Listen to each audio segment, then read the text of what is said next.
How to download and install Meesho app on Android. Welcome and let's get right into this tutorial. In your Android device, head over and open up your Play Store.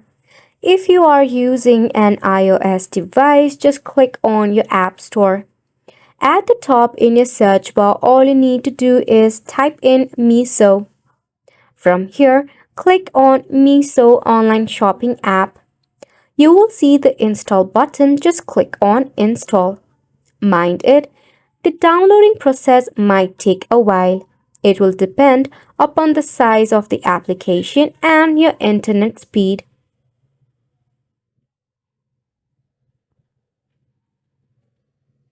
Once your application is successfully installed, just tap on the open button.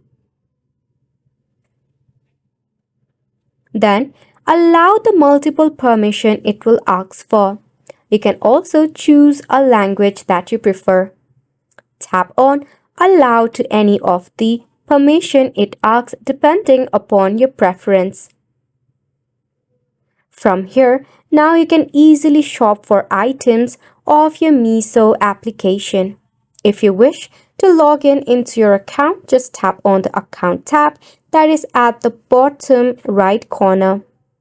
From here, you can tap on the sign up button, after which you can sign up using a mobile number or an email address. Don't forget to use the country code. And that is how you download and install your Meesho application in your device. And it's a wrap for the video as well. Thank you so much for tuning in.